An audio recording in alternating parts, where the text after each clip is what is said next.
Pero alam mo, nung napanood ko yung EDSI, grabe po.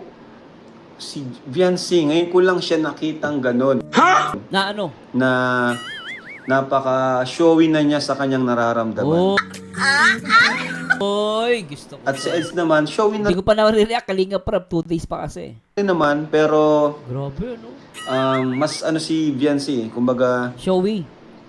Ah, talagang proud si Viancy po. grabe. Sabi ko nga ay napakaswerte ni Edo kay Viancy kasi matured ni Viancy. Sobra. Ibibaga kita. Ay, Pero yung pag nag-uusap sila, parang si Edo pa yung natatameme eh. Di ba? Kasi Kasi ang babae ganun na mas expressive eh. Pero grabe no. Natutuwa ako dito guys sa mga NC supporters. Kung papakinggan nyo to, very positive to kay Kalinga Prab, di ba? Lalo na lumalabas yung iba, meron nga, alam ko, balita ko, may reactor ata. I don't know kung confirm yun ha. May reactor ata na umalis sa EDSI. Di ba? Pero ako as a reactor, hindi po alis sa EDSI. Siyempre, isa rin yan, nagbibigay saya sa buhay ko. Part na ng ano ko yan. Kumbaga, nakadikit na yan sa lalamunan ko. Pag sinabing EDSI, ano na yan, di ba? Part na ng buhay ko yan, guys. Kung pwede lang isiksik yung EDSI sa katawan ko, isisiksik ko yan eh. Kasi ganun ko siya, ganun ako na-hook si EDSI. kaya yung... And I love EDSI. Well, kanya-kanyang trip lang to, ha? Natuloy natin. ang dami niya natanggap sa loob lang ng 11 months. Paano pa kaya kung tumagal pa kagaya nung kay Carla, Oo. kay Viancy, di ba? Oo. Di ba? Pero alam mo, nung napanood ko yung EDSI, Mm. grabe po. Di ba? Si Viancy, ngayon ko lang siya nakitang ganun. Oo. Na napaka-showy na niya sa kanyang nararamdaman. Tama niyo yun? At si Eds naman, showy na rin naman, pero mas ano si Viancy, kumbaga talagang proud si Viancy po. Di ba? Sabi ko nga ay napakaswerte ni Edo kay Viancy kasi matured ni Viancy. Pero yung pag nag-uusap sila, parang si Edo pa yung natatameme eh. Ginoo, magandang balita. May nangyayari na. Di ba?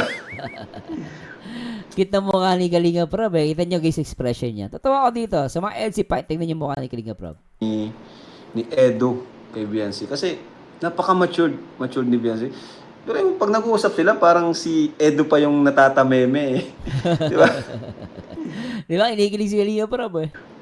Kasi ang babaeng dapat makatuluyan ni Eds is yung maiintindihan si Edo. Kasi Yan ang gusto ko. iba po, Yan ang gusto ko. iba po ang ugali ni Eds. Ibang Naman. ugali ni Eds po. Oo. Talagang dapat mong intindihin. Dapat matured ka na Oo. babae.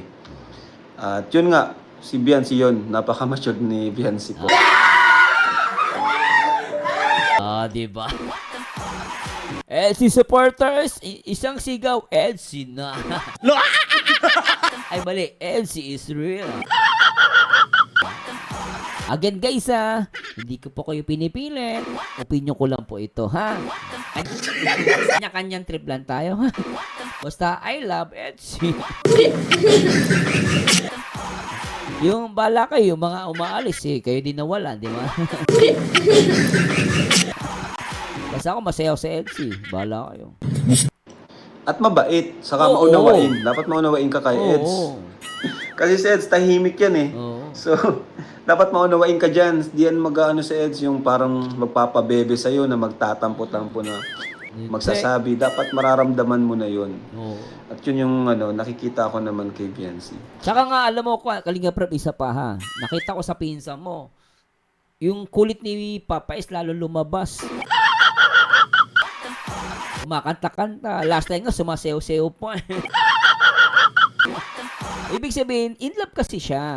Nawala, sabi nga ni si Kalinga Prab mismo yung sinasabi, di ba? Tahimik si Kalinga Eds. Tahimik. Ngayon, hindi na tahimik lang. Sumasayaw-sayaw.